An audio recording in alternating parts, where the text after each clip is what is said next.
there before my battery dies. Oh, Sterling, you've never really been a guest on this episode, so I hadn't really get a chance to explain like the format. But yeah, so we play the game for a little bit, and then you and I basically talk about our thoughts about the game in almost like a little mini podcast format about just how we felt about the game, what we liked, what we didn't like, other little musings here and there. You can take as long as you want to discuss whatever interests you, I suppose, and then at the end we'll determine if it held up or not. So, with that being said, I'll go ahead and start just to kind of get the ball rolling. So, Ninja Jajamaru-kun, it's a very interesting game. Like, there's definitely a story there. You go through levels, you progress, and all that good stuff. But it's also very arcadey. And this is definitely your classic style of arcade type, or not arcade style, your classic two-player type of game, like almost like Super Mario Brothers, where both players essentially, and arcade, I guess, in that sense, because both players are playing as the same character. You're just taking turns every time someone dies. It's as basic as you can get with two-player games, but it's fine. It's there. It works, and it's all well and good. But anyway, yeah, there's a nice good amount of enemy variety, at least the further in you go, and it definitely ramps up the difficulty the further in you as you're doing it. Jumping is a tad strange. Like, it doesn't jump in the way you quite expect. I figure maybe later games probably polish that up a little bit, but there's definitely like a little figuring out reasoning with it to just like determine how you want to jump and whatnot with that. Before I go on, what are your thoughts? Is there a story to this game? I didn't really. All the story we got, it wasn't in the game itself. So much like a lot of these classic NES and Famicom games, your story was told to you exactly. Your instruction booklets were your tomes for lore in all these games. In the absence of tomes, all we have are these details in every single game that basically tells us. So everything like each of Dayu's hideouts. So I guess the villain we were fighting with the eye patch was Dayu, is who he was. Mm-hmm. And wait, hang on. From the evil Namazu Dayu. Okay, that's his full name. And then we had to say Princess Sakura, and that's pretty much it. You're not really gonna get a lot of in deep plots from these older games. Ninja Gaiden is probably the only example of a NES game that had like a really deep plot to it. Other games, really not so much. It's just kind of the most raw motivation you could get to just like play this video game and go forward. And games we're in an era now, of course, where games, almost every game that you play has to have some kind of narrative, some kind of like reason, some kind of motivation to go forward and get the credits. And these games did that. Technically, it's just the lightest motivation you could get because it just is what it was. Like there wasn't really a lot of plot elements to the game. But what else are your thoughts? What is he thinking? Do you consider like what makes a game arcadey, right? Like, is something like Super Mario Bros. 3 arcadey?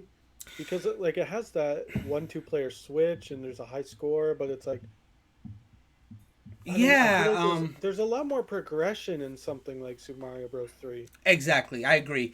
I don't want to say that every game that even bothers to have any game that even bothers to have a score is arcadey, because I don't think that's necessarily true. But in this case, the reason why I consider this arcadey is because of the way you progress, where it's like there's not like each level is more like an arena of sorts. The best experience I can make is like Pac-Man, where Pac-Man, it technically has progression, but the mazes are usually the same. It's just the enemy AI gets a little better. I mean, technically you're going through levels, but it's arcadey in the sense that you are just trying to get the high score and survive as long as possible. This is definitely a step up, just like I would say a half step up from that, because the levels do change as you go forward. You get more enemies, and I imagine there is a finite amount of levels in this game that you can reach if you're good enough. Like Pac-Man was more or less infinite in a sense. Like obviously it wasn't literally infinite, but it gave you that feeling of it. And a lot of old arcade games gave you that. This one, we don't know how many levels are in this game. I know you definitely got the furthest of us, but I don't know how many. Actually, let's look up that. And while Jake Schroeder's on chat saying at least we have Mario Golf coming soon. Dude, I'm so excited for Mario Golf, man. Mario Golf Super Rush. I'm doing 3 different Mario Golf streams next month. I'm doing the week before Mario Golf Super S comes out. I'm doing a retrospective stream where I'm gonna be streaming Game Boy Color Mario Golf, Mario Golf Toaster Tour on the GameCube, and Mario Golf Advanced Tour. Little preview for everyone because I haven't announced that to anyone until just this moment. Then, of course, on launch day itself, the current plan is to do 2 launch streams that day. One where I check out the single player mode, that'll be just me, and then a multiplayer stream is going to be later on in the night where I get a few people to play along with me and do the cool multiplayer stuff. Oh man, I would love to play Mario Golf with you. That'd be sick. Oh, cool. Then you're in. I've never played a Mario Golf game, so I'm trying to. I'm sure. Okay, yeah. Then you can totally be on. I'm trying to get Joseph Yaden on there as well because he has not stopped tweeting. He has not stopped tweeting about this game since it came out, so he's definitely hyped about it. So I'm trying to get him on to this. Hopefully he can make it because I know he would really want to be. I even messaged him about it, and he's definitely interested. It's just a matter of his scheduling, so we'll see what happens with that. Anyway, I'm looking at this. Let's see. What was the question you're asking about the game? Oh, no. There was like how many levels there are. Some bonus stages. We didn't find any bonus stages. But we did find power-ups, a few here and there, which did give us a few new abilities, like shurikens, a tank I found at one point. They're not common, but you can get them. Ooh, I would have loved if we gotten that the ultimate power-up, the Gampapakun. Gampapakun? It reminds me of the Gamariki and from like Naruto. Oh shoot! I didn't mean to start it again. Hold on. I was just trying to look at the info. But yeah. I guess it's like I guess it would be like I would consider this game to be like a happy medium between the hyper arcadey nature like Pac-Man and something more like Super Mario Brothers where there's like a level progression. Mostly because you can't save, and that's the thing about this game. Like if you're going through these levels, the only way you could really save is to use the in-game suspend point feature if you really want to just try to get to the end of the game without having to repeat them. That's the best you could really do. But otherwise, you are going right back from the beginning every time you just lose all your lives. And, that's a lot. A lot of old games did do that. I will say that. But if you definitely want to avoid that, I would highly recommend you suspend points if you're trying to get to the end. But what else are you thinking? I don't know. It's a very basic foundation, right? Mm-hmm. It's fun to play, but I'm not a huge arcadey type guy. Mm-hmm. So I felt like if you asked me to do this for like 2 hours, I'd probably get extremely bored. Yeah, especially. I mean, here's the thing. I think this game might actually be pretty short, if I'm being perfectly honest. I think that, like a lot of older games, the replay value is the difficulty and the fact that you lose all your lives, you're going right back to the beginning of the game. That's literally how old games justify its replay value in that sense, just doing that. So for a game like this, if you were to use suspend point features and just like reset every time you like lost a life or something, I think you could probably finish this game really quickly, honestly. Well, what I mean by that is like if someone was like really good at this game and decided to just do a full playthrough of it right then and there, lost no lives, I imagine this game would probably be finished in maybe an hour. Within an hour. If someone wasn't as good at it and had to use suspend point features a lot, they could probably do it in 2 or 3. That's my prediction. I'm thinking. I could be wrong, of course. We could be wrong, but I don't think there's like a huge amount of levels in this game because this is also, mind you, this game came out in '95, so this is an early NES game as opposed to some of the later ones that I've played. Like, look at this Fire and Ice game. I think this is '93. Yeah, hell yeah, '93. So you can see the difference in like a lot of these games, like in production value, because that's 8 years later, exactly. So I guess to do our closing thoughts on the game itself, talking about what it had and what it didn't have. Do I think this game holds up? It's like you said, it's fun to play. It's fun to play like short bursts, and I think it's definitely fun to do with another person. And if you like arcade games, I think this game could have a lot of value to you. But if I'm being perfectly honest, I don't think it does. This game in particular, only because even as fun as I did have playing it, controls are just a tad janky, just a tad. Yeah. Like it's not as solid as like other games of the era that had come out. Like jumping's a little weird. Your powers can be a little finicky. I don't think the power ups themselves are like I think they're a little too rare. Like We barely saw them. Like I don't think they should be common of necessarily, but for them to be as rare as they are, that you couldn't really like benefit from them that much. It could probably just be a little better in that regard. I do think it's an interesting game, but no, unfortunately I don't think it does hold up. It's just it's a little like I hesitate to say this because anyone that's watched the series knows I really do justify the value of these older games, but I think this one is just a tad too old. I don't know how later Ninja Jajamaru games in the series improve upon this. I'd be interested in playing them now because there was enough here that I'm intrigued to see more. But as far as going back to this game, I likely wouldn't. What are you thinking? Yeah, what's up? Is the series actually still going? Like, There was a collection in Japan, dang. but this is the only game that has ever been not localized, but it's the only game that has ever just made it to shores. Like again, we talked about at the beginning of the stream, Wii Shop Wednesday. Ninja Jajamaru-kun was on the Wii Virtual Console, but I don't think they ported any of the other games. I think it was literally just this one, and the other one just kind of stayed over there. And again, never localized. So yeah, I think I would love to give the more games in the series a try if they were willing to. Who knows? Maybe the Super Famicom ones will come on the Super Nintendo service. But as it is, we got this one. Like a lot of first entries in games, it's a bit rough and a bit too rough for me to like really go back to it. So I don't think it really holds up. What about you? Yeah, pretty much everything you said. Controls are a bit janky. Even by the end of like when we were playing it, it's like, all right, I'm really starting to get bored of this. It's a bit stale. Yeah, for sure. I just, if you went back and you were like, it's impossible to go from the original Donkey Kong to something like Super Mario Odyssey. Like it's like yeah. how do you get that from this? I couldn't imagine what future iterations of this game look like at all. Like if it's just an arcadey little dinky platformer like this. Mm.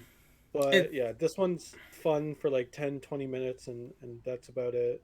Like It is it is interesting that you bring that up too, because a lot of them, it's like obviously playing every single one of these games. I try to look at the mentality of someone who may have played it back in the day, who had nothing else, right?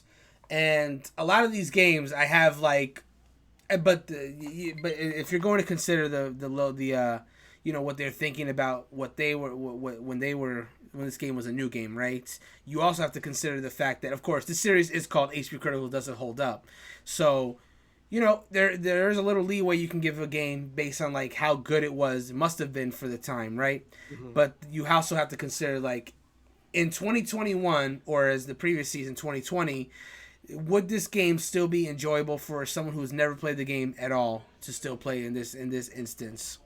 Yeah. And I will give this game credit. I think if you did have to play this game, if you were like a Japanese kid playing on your Famicom and had to play this game, I think you could have had a great time. I really do, because there was enough there that I think was engaging compared to other games at the time.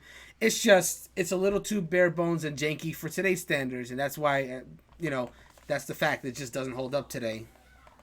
Yeah, if my favorite game growing up when I had an NES was Mario Bros. 3. Yeah. And even though like they're not similar, but like we said, like you can play player 1 and 2, you go through, there's a high score, but with that game there's a very clear end goal, and you go through all these levels and they feel incredibly different, and each world has a different look and atmosphere and the way it plays.